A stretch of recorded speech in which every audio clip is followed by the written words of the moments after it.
삼성전자 얘기를 안 할 수가 없죠. 아마 지겹도록 나오겠지만 아무리 봐도 가장 중요한 게 삼성전자라는 생각이 듭니다. 삼성전자와 등락 비율, ADR, 전 ADR 지표를 굉장히 중요하게 보는데 엮어서 같이 말씀을 좀 드리죠. 자, 오늘 삼성전자가 견인하는 어떤 지수 상승세가 정말 좋았죠. 외국인 대량 매수가 삼성전자로 쏠렸는데 사실 외국인은 작년 7월부터 삼성전자를 중심으로 해서 굉장히 많이 팔았거든요.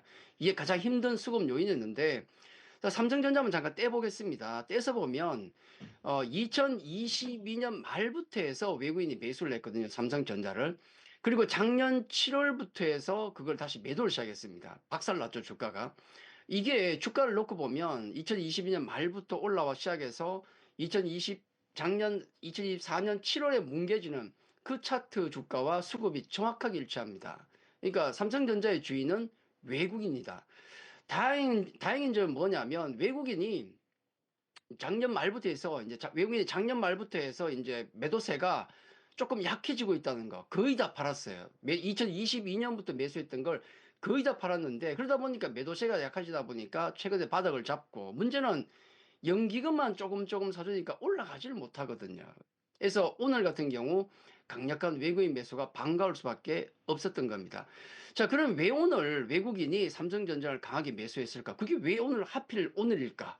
한번 세 가지로 우리가 추정을 해볼 수 있는데 첫째는 뭐 지난주에도 제가 말씀드렸던 GTC 행사가 되겠고 두 번째는 HBM 의심이 들죠. 세 번째는 우리 국내적인 요소 탄핵 선고. 요 세 가지를 생각해 봐야 되는데 우선 GTC 이번 행사 같은 경우는 AI 양자, 반도체, 로봇 이런 종목들이 주목을 받을 수밖에 없거든요. 요 영향 때문이라 그러면 사실은 약간 이상하죠. SK 하이닉스는 안 움직였거든요. 아닐 수 있습니다. 자, 그러면 아까 세 번째 이유부터 잠깐 살펴보면 우리 국내 전국상 만약에 우리 정치적인 상황이 좋아진다 그러면 한국 주식을 사야 되죠. 그러면 그게 삼성전자가 반도체 대표주이기도 하지만은 우리 한국의 대표주거든요. 그래서 혹시나 그것 때문에 매수하는 게 아닌가 생각할 수 있는데 환율을 보니까 크게 움직임이 없었다. 자, 그러면 아직은 약간 시기상조가 아닐까 하는 생각이 들고 그러다 보니까 당연히 두 번째 HBM 관련 이슈를 뭔가를 기대를 하고 있구나. 약간 의심스러운 게 있는 겁니다. 얼마 전에 엔비디아가 다녀갔다 그러잖아요. 자, 그러다 보니까 결과적으로 이 GTC 행사, 그리고 HBM 기대감, 이게 복합적으로 작용한 것이 아닌가, 그렇게 정리하는 게 맞는 것 같습니다. 자, 다시 이제 삼성에서 시장으로 돌아가면요, 이렇게 됩니다. 오늘 하루만큼은 우리 시장이 진짜 화랑장이었습니다. 너무 좋았죠. 오늘 시장에서 중요한 것은 우리 코스피, 코스닥 시총 1위, 각각 1위인 삼성전자와 5위인 알테오젠 이 두 개가 지수를 땡긴 게 거의 절반 이상을 땡겼어요. 두 종목이. 그럼에도 불구하고 물론 이제 지수가 오늘 1.7% 거래소가 올랐는데 이것과 비교해 생각하면 상승 종목 수가 조금 적을 수도 있습니다. 좀 부족할 수도 있어요. 오늘 거래소 기준으로 상승 종목 숫자가 531개, 하락 종목 숫자가 358개니까 상승 종목 중에 많긴 많은데 지수에 비하면 좀 부족하죠. 그러나 작년 분위기 기억나십니까? 만약에 작년 분위기였다면 오늘 두 종목이 이런 급등을 보이고 지수를 땡겼으면 나머지 섹터나 종목들은 아마 줄초상이 났을 겁니다. 그렇죠. 근데 오늘 같은 경우는 방산, 반도체, 전력, 로봇, 금융, 조선, 뭐 엔터 등등에서 두루두루 강세를 보이지 않습니까? 달라졌다는 거예요. 그렇죠. 자, 이거는 정리하면 우리 시장의 연속성은 아직은 모르겠습니다. 좀 두고 봐야 되겠지만은 오늘만 사진을 착각 찐다 그러면은 이건 그냥 강세장이다. 기술적으로 시장 추세는 2월 초부터 상방으로 턴했다는 말씀을 제가 드렸고 여전히 우상향하고 있습니다. 그래서 추세가 상승할 때 일봉의 조정은 매수의 기회다라고 생각한다면 지난 2월 말에 일봉 조정은 기회가 됐었다는 거죠. 실제로 지나고 보니까 그게 기회였다는 거예요.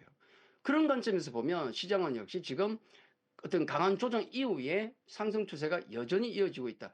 수급까지도 연기금은 작년 10월부터 사고 있고요. 그리고 외국인도 오늘 강하게 매수가 들어왔기 때문에 시장에 대한 믿음은 조금 더 커지고 있다라고 보는 게 맞는 것 같습니다. 자, 우리 삼성을 받고 삼성을 통해 시장을 받고 그럼 다시 종목으로 돌아가야 되지 않겠습니까? 뭘 사야 될지. 자, 여기에 대한 고민을 말씀드리면 현재 시장 국면은 연기금이 어떤 잡스러운 수급들을 밑에서 굵직하게 다 잡아주고 있습니다. 자, 그 깔린 판 위에서 개인 투자자들이 빠르게 순환매를 돌리고 있는 거예요. 연기금의 매수가 없었다면 이런 순환매는 없어요, 절대로. 그렇죠? 해서 아마도 우리는 선택을 좀 해야 되지 않을까. 이건 어쩔 수가 없는 게 개인 수급 관련해서 매매가 빨리 돌아가는 것은 아직은 고객예탁금이나 신용융자 잔고 부족합니다. 어쩔 수 없어요. 해서 지금은 수익 나기 위해서는 노선을 확실히 정해야 돼요.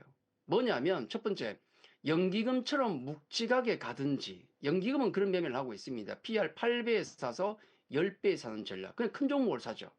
아니면은 일반 개인 투자자.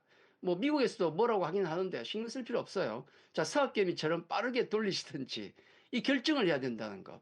이런 빠르게 매매를 돌릴 수 있는 여러 가지 이슈들이 정말 많죠. 이번 주에도 GTC 행사도 있겠지만은 FOMC 회의도 있고 바이오 이벤트도 있습니다. 거기다가 트럼프와 푸틴의 회담이 있어요. 전화회담이 있지 않겠습니까? 이런 부분들 챙겨야 될 게 정말 많다는 거죠. 오늘 이 시간이 끝나면 제가 공방을 열어놨거든요. 8시부터 공방을 시작하는데 거기서 제가 말씀드릴 것은 묵직하게 가져갈 수 있는 종목. 자기 스타일에 맞게. 근데 그렇게 가져가서 답이 있느냐 할 수도 있겠지만은 사실 올해 3월까지의 승자가 누굽니까? 그냥 조선방산 가만히 들고 있던 분이 1등이에요, 지금. 그렇죠? 자, 그런 종목 또는 이번 주 핫이슈에 걸맞는 빠르게 돌릴 만한 종목 이런 걸 제가 공방에서 공개를 하겠습니다. 자, 8시부터 시작되는데 공방 주제가 판 깔린 장세 지금 바로 사야 될 종목 놓치면 바로 끝나버리거든요. 그래서 잠시 후에 8시에 오셔가지고 진짜 주식 검색하면 나오죠. 오셔가지고 이번 주와 향후 시장을 대비할 수 있는 종목들 함께 공부하는 시간을 갖도록 하겠습니다. 자, 오늘 여기까지입니다. 감사합니다.